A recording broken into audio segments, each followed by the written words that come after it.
أعوذ بالله من الشيطان الرجيم.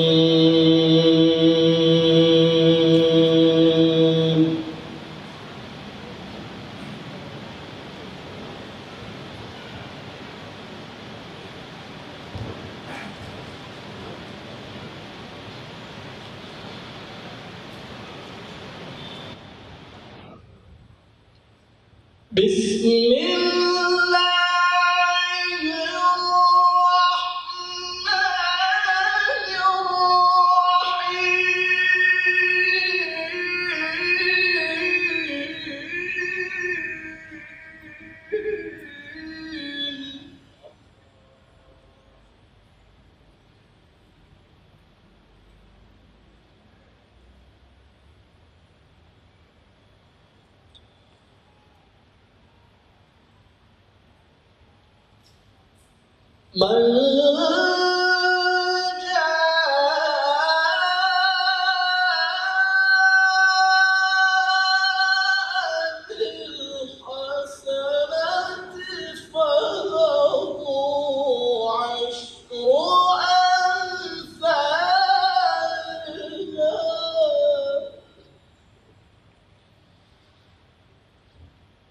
ومن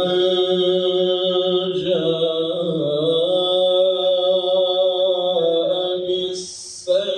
بالسيئة فلا يجزى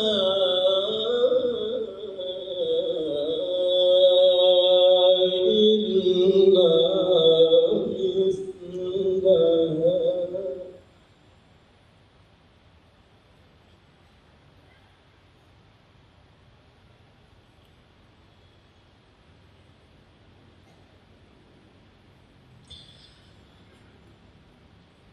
فلا يجزى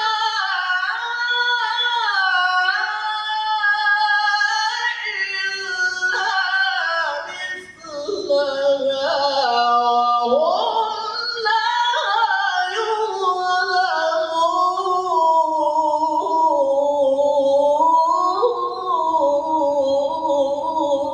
يظلمون.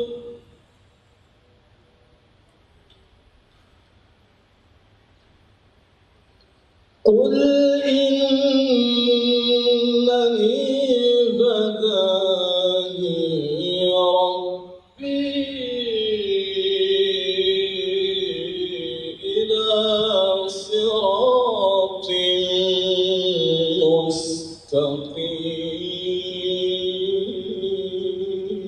مستقيم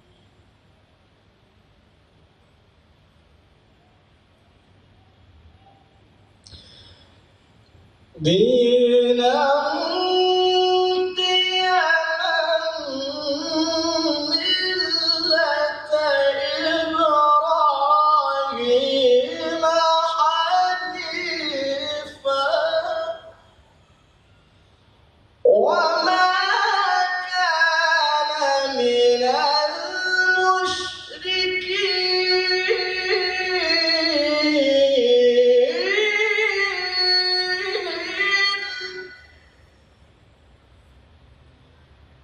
قل إن صلاتي ونسكي ومحياي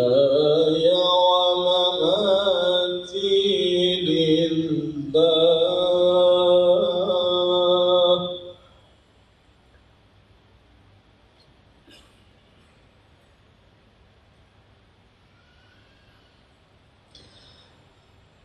قل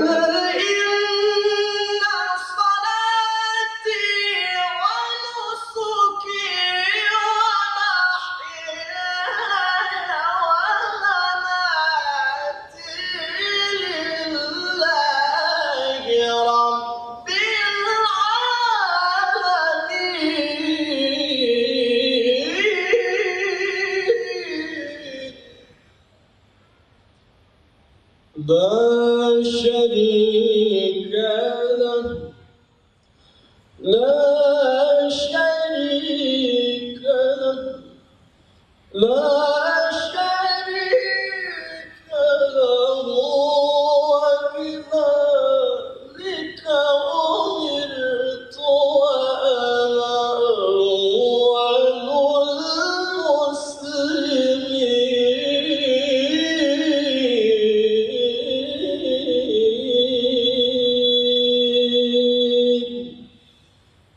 Sadaqallahul Aliyyul Azim.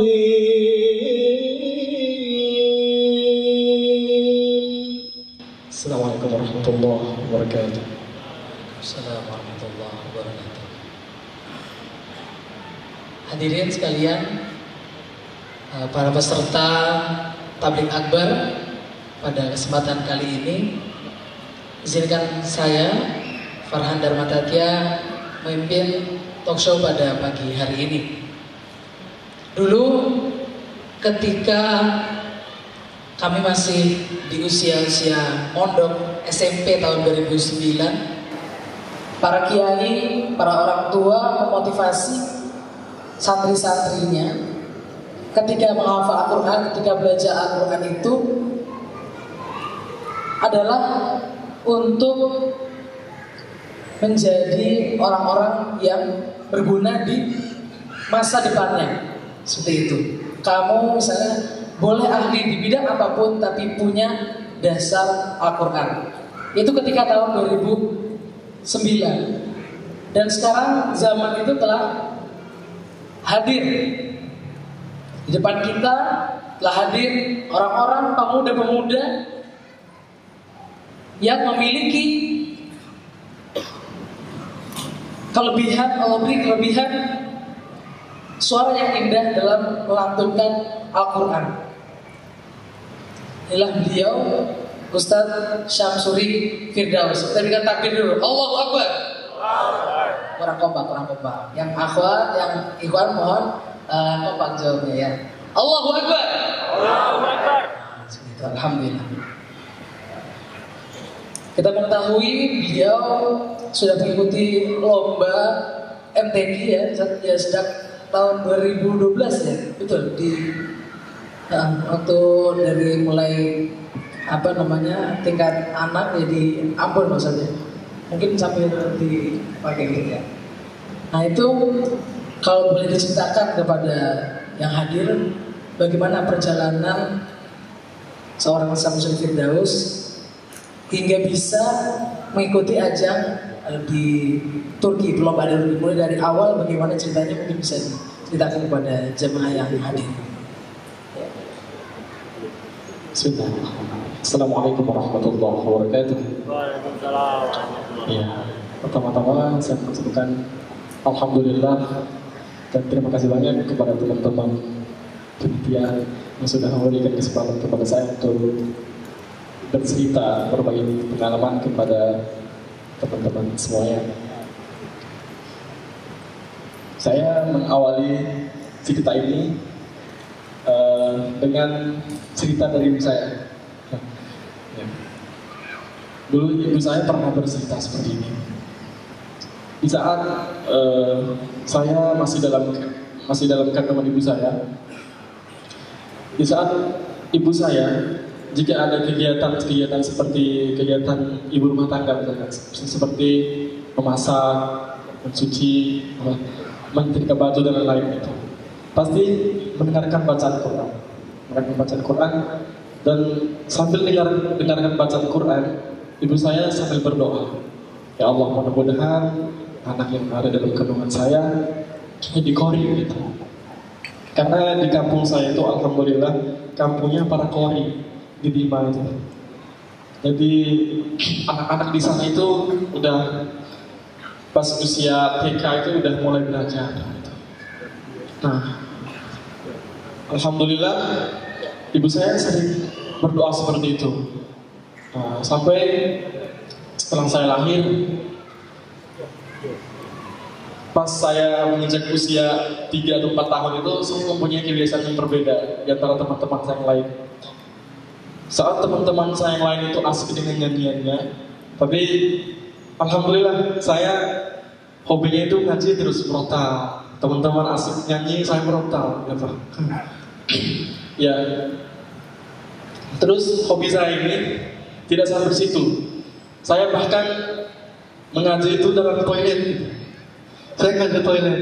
Saking senangnya, saking tertariknya saya dengan merotal, dengan tilawah itu, sampai dibawa ke toilet gitu. Dan Setelah itu ibu saya menegur saya, apa yang jadi toilet? Gak boleh, gitu, saya. Pada saat itu saya sadar. Gitu. Nah, artinya awalnya itu memang dari doa orang tua dan juga mulai menanamkan hobi untuk membaca Al-Quran, untuk dekat dengan Al-Quran. Nah, dari situ ketika orang tua saya sudah mengetahui bakat saya, orang tua saya diantarkan saya ke guru ngaji. Guru ngaji sampai-sampai pinjam sepeda tetangga untuk pergi ke guru ngaji. Nah, saya belajar di sana banyak gitu sama guru ngaji. Belajar tentang pernapasan, tentang suara bagusnya gimana, tentang mahazil hurufnya dan lain-lain gitu. Saya ikut MTQ itu kelas 5 SD. Saya mulai ikut MTQ kelas 5 SD. Waktu itu saya ikut sabang merotal. Itu yang kita ketahui kan bacaan merotal itu kayak imam-imam gitu. Seperti contoh seperti ini. A'udzu billahi minasy syaithanir rajim. Bismillahirrahmanirrahim. Alhamdulillahi rabbil alamin. Dan seterusnya. Itu saya pas merotal itu seperti itu. Ya, saya ikut lomba tersebut, tapi akhirnya saya nggak baca merotal waktu itu. Saya baca tilawah, menjawab seperti yang saya baca di awal tadi itu. Begitu. Nah, karena saya baca yang mujawad, dan memang saya tertarik ke mujawad kori-kori yang pakai nagong gitu, yang temponya lama. Akhirnya saya tampil dengan mujawad, saya juara 2 waktu itu, karena tidak sesuai dengan lombanya ya. Nah, akhirnya tahun depannya saya mulai ikut MTQ lagi, mulai MTQ tingkat desa, kecamatan, juara 1 terus, kabupaten, provinsi, nasional. Di tahun 2012 itu MTQ internasional se-ASEAN di Singapura. Alhamdulillah Indonesia juara umum. Saya alhamdulillah juara 1 waktu itu. Nah, mulai dari situ muncul keberkahan. Seperti kata Ustaz Agus tadi, banyak keberkahan dengan Al-Quran ini. Nah, pada saat itu karena di Singapura itu dihadiri sama Menteri Agama, dipanggil saya. Dipanggil terus dikasih tahu, Nak Samsuri nanti kita undang ke Istana Negara ya. Berbiasa kan, nggak nyangka gitu.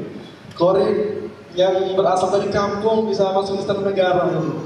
Itu berkah Al-Quran. Akhirnya diajak orang tua, kakek, terus adik-adik masuk Istana Negara. Luar biasa, senang luar biasa, masuk TV gitu, ditonton sama tahun 2013. Nah, kita henti dari situ. Pas saya mau masuk kuliah, tuh saya diamanahkan untuk menjadi peserta mewakili Indonesia di Iran tahun 2017 kemarin. 2017 MTQ di Iran, tapi saya nggak bisa pergi karena visanya nggak bisa keluar. Akhirnya karena saya lama di Jakarta, ditelepon sama dosen UI. Kebetulan itu satu daerah sama saya, orang Bima, dosen di UI. Sorry, ayo kita jalan-jalan ke UI. Akhirnya saya jalan-jalan ke UI. Ternyata saya sudah jadi imam maghrib waktu itu, yang maghrib. Dan di belakang itu ada makmum, ada dosen yang ngurus administrasi. Nah, dari situ setelah saya jadi imam, tiba-tiba ditawarin kita masuk UI. Samsuri masuk UI ya, mau milih jurusan apa aja silakan. Mau milih kedokteran silakan. Tapi karena background saya di tilawah, jadi saya pilih jurusan sastra Arab. Alhamdulillah sekarang sudah semester 5 di jurusan sastra Arab di Fakultas Ilmu Budaya. Nah, itu berkah Al-Quran itu. Ditawari masuk UI, beasiswa tempat tinggal gratis, pokoknya difasilitasi. Alhamdulillah. Ya. Alhamdulillahnya, ketika saya sudah masuk UI, ternyata yang awalnya tadi saya tidak jadi ke Irak. Pas masuk UI, saya tiba-tiba dipanggil untuk MTQ di Turki. Nah, mungkin luar biasa ya karena waktu itu saya nggak jadi ke Irak itu, saya langsung sakit waktu itu. Karena kan semua orang Bima itu udah tahu itu, udah diumumin, udah doa sebelum berangkat udah semuanya udah tahu. Akhirnya karena nggak jadi, akhirnya kecewa kan itu. Ya Allah, mudah-mudahan Engkau berikan yang terbaik. Doa itu terus. Akhirnya setelah masuk UI, tiba-tiba dipanggil untuk MTQ Turki, luar biasa seperti itu. Nah, ketika MTQ Turki itu ada 68 negara. 68 negara itu banyak, mulai dari negara Amerika, bahkan Jerman, dari Tanzania, Afrika, banyak dari negara-negara Timur Tengah. Nah, akhirnya setelah saya tampil pensihat, nah ada satu peserta dari, kalau misalnya dari Uzbekistan, dia itu kayaknya apa ya, kagum gitu, datang ke saya. Tiba-tiba ditanya, anehnya dia nggak tanya, min aini anta, nggak tanya seperti itu. Dari mana kamu berasal? Kan ditanya seperti itu, tapi ditanya hal anta Indonesia. Langsung ditanya hal anta Indonesia. Apa kamu orang Indonesia? Langsung ditebak. Artinya apa? Ternyata kori-kori Indonesia ini memang diakui, memang diakui. Gitu. Setiap kali ada MTQ internasional, itu pasti Indonesia itu selalu juara. Asalkan nggak salah ya. Nah, iya. Asalkan nggak salah ngajinya pasti juara, insya Allah. Nah, waktu itu alhamdulillah saya masuk final.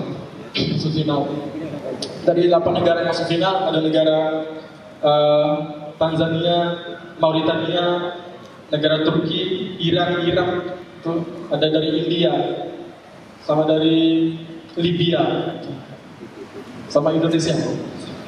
Akhirnya saya tampil. Alhamdulillahnya saya tampil pertama gitu. Tampil pertama karena saya tampil pertama jadi gak grogi gitu. Gak ada beban.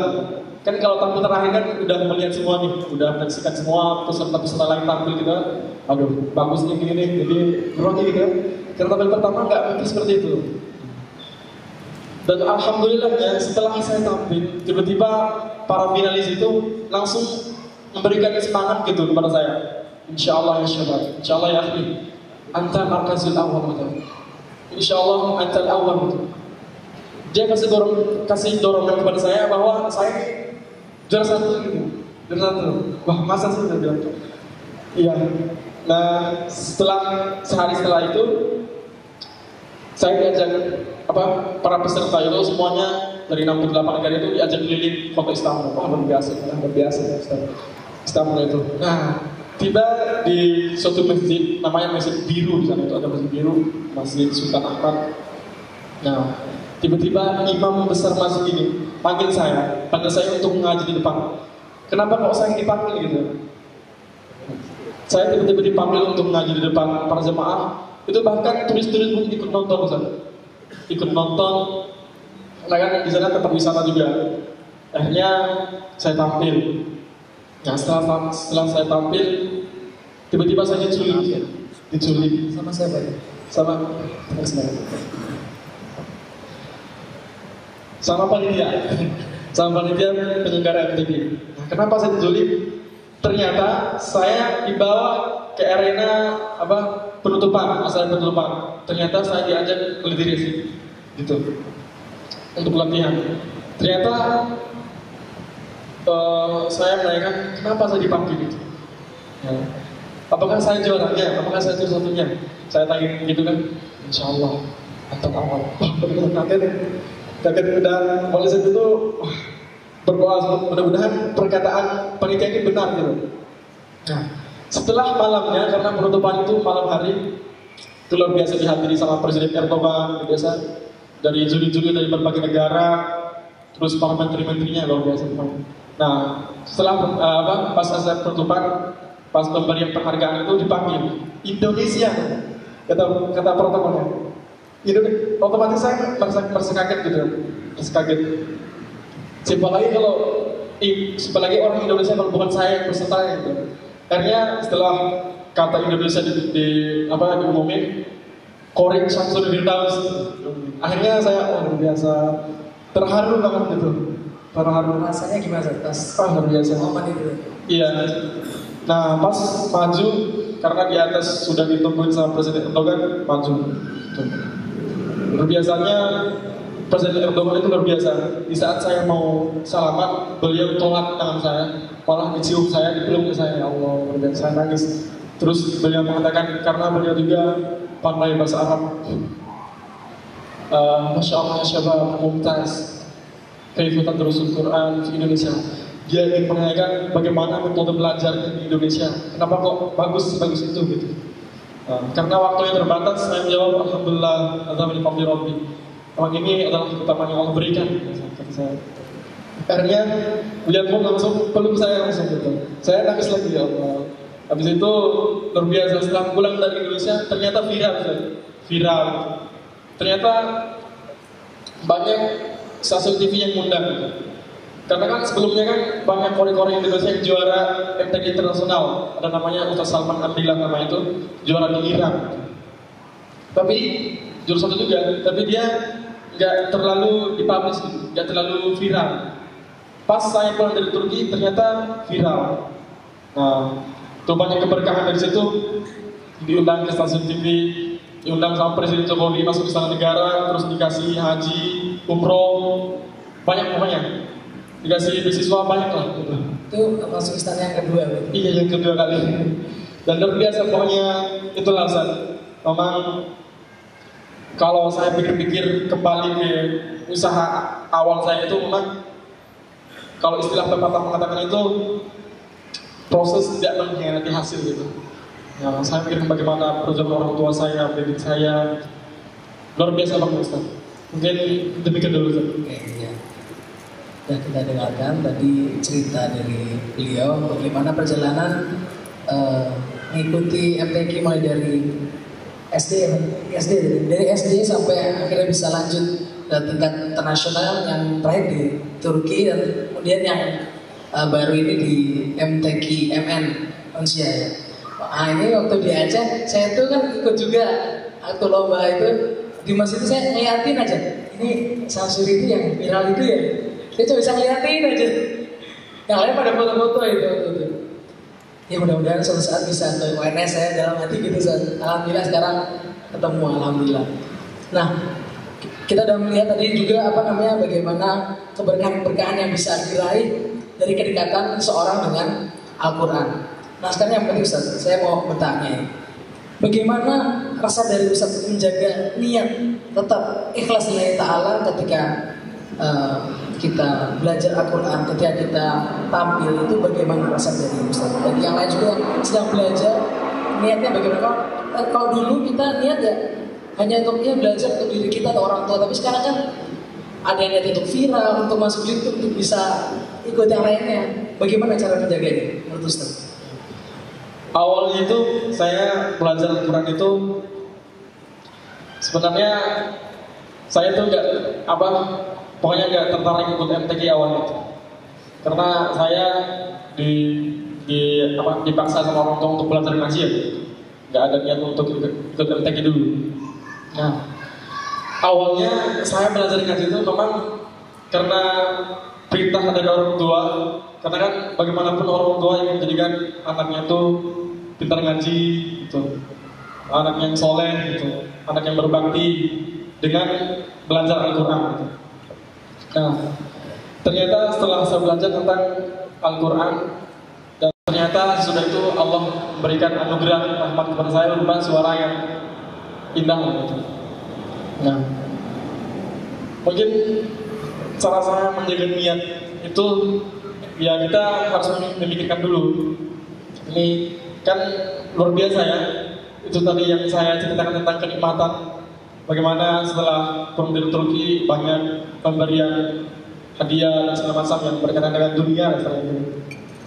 Nah, saya pula memikirkan bahwa bisa jadi yang Allah berikan ini bukan semata-mata nikmat, gitu. Bisa jadi itu ujian. Karena kan kita nggak tahu, mungkin sebulan dari sini saya bisa jadi tidak lagi mempunyai suara yang bagus. Itu kan semuanya ada titipan dari Allah Subhanahu wa taala. Jadi di saat saya membaca Al-Quran itu pun saya merasakan bagaimana nikmat yang Allah berikan itu luar biasa. Merupakan anugerah rahmat dari Allah yang luar biasa bagi saya. Dan itu tidak dimiliki sama orang lain tapi Allah memilih kita gitu untuk menitipkan suara yang indah ini. Nah, itu menjadi beban juga bagi saya untuk menjaga amanah ataupun anugerah yang Allah berikan itu. Apakah saya bisa menjaga itu dengan baik, apa enggak? Jadi seperti itu. Oke. Kemudian Ustaz, ini pertanyaan terakhir dari saya. Ada banyak akhwat, ikhwan yang mungkin di sini apa namanya guru TPQ atau juga mungkin takmir masjid, para imam di masing-masing di Solo, ustazah, apa testimoni dari Ustaz juga pesan untuk mereka agar terus semangat belajar dan juga mengajarkan Al-Quran, karena kita tahu khairukum man ta'allama Al-Quran wa 'allama. Silakan. Ya, luar biasa. Iya. Tentang pesan atau motivasi, saya teringat sebuah hadis yang Rasulullah sampaikan, yaitu pernah beliau mengatakan innalillahi ahliina minan nas. Sesungguhnya Allah itu punya keluarga di kalangan para manusia. Terus para sahabat bertanya, "Qila man hum ya Rasulullah?" Siapakah mereka ya Rasulullah? Terus Rasulullah menjawab, "Qala hum ahlul Qur'an, ahlullah wa khasatuh." Mereka adalah orang-orang para ahli Quran. Mereka adalah yang menjadi keluarganya Allah. Mereka orang-orang yang dikhususkan oleh Allah Subhanahu wa taala. Jadi ahli Quran ini merupakan keluarga Allah. Jadi keluarga Allah apa? Jadi keluarga, misalkan jadi keluarga rektor, misalkan jadi keluarga presiden. Itu aja sudah membuat kita bangga. Apalagi menjadi keluarga Allah. Nah, yang dikatakan dalam hadis tadi itu ahlul Quran. Nah, siapakah yang menjadi ahlul Quran di sini? Apakah dia seorang qori? Apakah dia seorang hafiz? Tentu bukan hanya itu. Mereka yang senantiasa menjaga niatnya untuk belajar Al-Quran dan juga memahami Al-Quran lebih dalam dan lebih-lebih mengamalkan Al-Quran. Bukan hanya mereka hafiz Quran. Nah, dari situ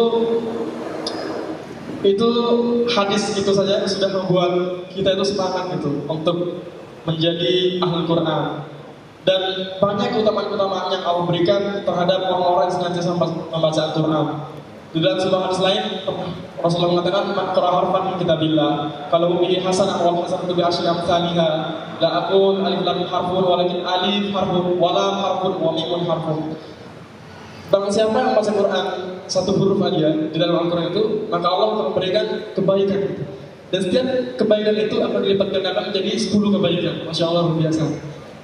Dan Rasulullah mengatakan, aku tidak mengatakan alif lam itu satu huruf, melainkan alif satu huruf, lam satu huruf, dan mim satu huruf. Nah, di dalam kata Bismillahirrahmanirrahim itu ada 19 huruf. Nah, apalagi kita kalau membaca Al-Quran itu, misalkan satu halaman per hari, satu juz per hari, luar biasa. Itu banyak kebaikan-kebaikan yang kita dapatkan. Dan yang paling penting tentang niat itu, membaca Al-Quran. Jangan jadikan niat membaca Al-Quran untuk viral, untuk menjadi terkenal, untuk dihormati orang lain. Tapi pikirkan bagaimana Al-Quran itu memberikan yang terbaik di akhirat.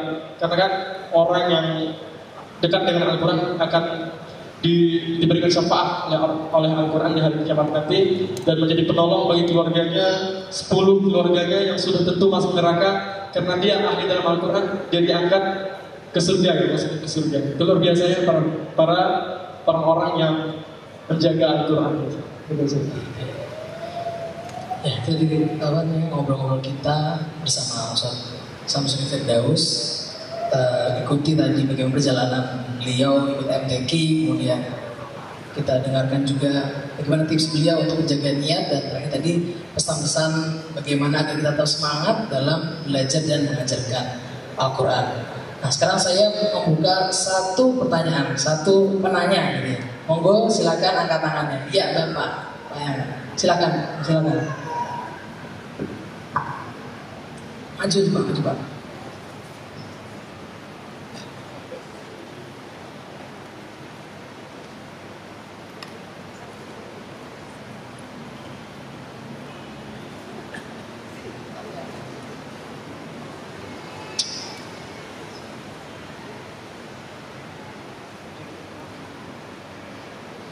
Baik, Assalamualaikum warahmatullahi wabarakatuh. Alhamdulillah, perkenalkan nama saya Murwanto ya. dari TPI Nurul Huda juga di Tawangsari, Sukoharjo Selatan. Terima kasih diberi kesempatan untuk bertanya kepada Ustaz Samsul Firdaus berkaitan dengan tips-tips atau istilahnya motivasi untuk lebih mencintai Al-Quran lagi. Langsung saja saya bertanya. Tadi di awal testimoni menyampaikan dimulai cerita dari ibu dan semangat ibu, doa ibu. Tapi kami selaku lelaki ya ingin tahu dari motivasi ayah. Mohon maaf nanti jika berkenan cerita ya boleh cerita, namun jika tidak juga tidak masalah. Motivasi dari seorang ayah atau mungkin ayah itu ikut andil dalam sahabat saya Samsul ini bisa sampai seperti ini, bisa mohon disampaikan biar kami para lelaki juga mengikuti jejak ayah panjenengan, biar bisa mendidik putri atau putra-putra kami bisa lebih mencintai Al-Quran. Mungkin seperti itu. Terima kasih atas jawabannya. Assalamualaikum warahmatullahi wabarakatuh.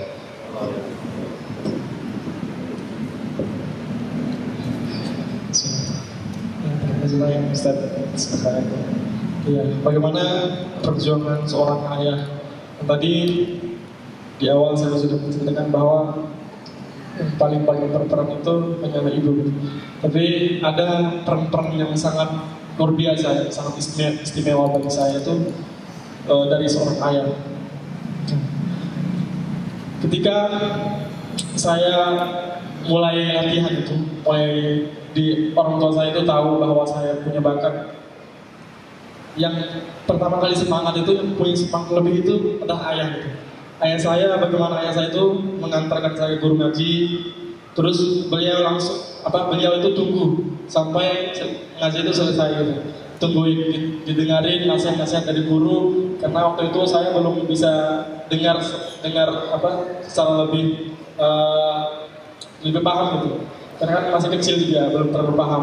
Nah, orang tua saya, ayah saya itu dengarkan kata guru saya bagaimana itu, misalkan cara memperpanjang napas, misalkan cara membuat suara bagus gitu. Dan dengarkan tips-tips dari guru ngaji saya, dan itu dengarkan oleh ayah saya. Nah, ketika saat pulang ke rumah itu setiap pagi ataupun malam itu ayah saya selalu mengajak saya untuk latihan. Nah, subuh itu dibangunkan saya, bahkan disiram pakai air supaya bangun. Bahkan sampai kalau saya nggak latihan, nggak turuti keinginan ayah itu, kan ayah saya mau latihan tiap hari, tapi saya kadang-kadang malas gitu. Kadang-kadang saya diusir dari rumah. Gitu. Kadang-kadang saya diusir dari rumah oleh ayah saya, setelah 1-2 hari kembali lagi ke rumah. Gitu. Nah, itu luar biasa perjuangan ayah itu. Dan melalui ayah pun saya bisa mengetahui cara bagaimana menjaga suara, menjaga pernapasan. Kata ayah, tadi kata gurumu gitu. Pas misalkan ini, pas kamu lagi mandi itu kan ada bak air, kata ayah saya, bak air. Nah, kamu masukkan kepala kamu di bak itu, terus teriak. Kalau kamu teriak dalam air, tidak ada yang dengar. Kamu mau teriak sekeras mungkin, boleh. Teriak sepanjang mungkin, boleh. Akhirnya saya praktekkan itu, kata ayah saya itu, saya praktekkan dengan kata ayah saya itu, setiap kali saya mau mandi gitu. Akhirnya lama-lama ternyata bisa juga, bisa napas saya itu jadi panjang gitu. Suara saya jadi tinggi karena berkat ilmu dari ayah saya itu. Nah gitu. Yang mengantarkan saya itu ke guru ngaji maupun ke acara-acara, misalnya kalau ada acara itu selalu ayah. Selalu ayah motivasi. Pas kemarin MTQ di Turki itu ayah saya selalu bilang, nah tetap konsisten latihan, jaga akhlak, jaga perbuatan, hindari hal-hal yang berbau maksiat. Karena maksiat itu akan mengantarkan kita tidak menjadi orang sukses gitu. Kata ayah seperti itu, jaga akhlak. Itu yang paling ditekankan oleh ayah saya. Akhirnya pas saya tampil pun saya mikirkan wajah ayah saya gitu. Wajah ayah, karena beliau paling banyak berperan. Dan juga yang paling karena kan kita tahu bahwa doa ibu itu paling mustajab. Akhirnya saya minta doa dari ibu dan minta tipsnya dari ayah. Jadi seperti itu. Mohon perjuangan seorang ayah bagi saya itu sangat luar biasa. Termasuk sampai mendidik saya sekarang bisa seperti ini karena mungkin kebaikan dari ayah. Untuk seperti itu. Jadi udah komplit ya. Jadi yang pertama bagaimana perjuangan seorang ibu. Sekarang dari pertanyaan Pak Murwanto tadi melengkapi bagaimana perjuangan seorang ayah untuk mendidik seorang Samsuri Firdaus. Pak Murwanto nanti ada door prize dari panitia, silakan di hubungi ya. Baik.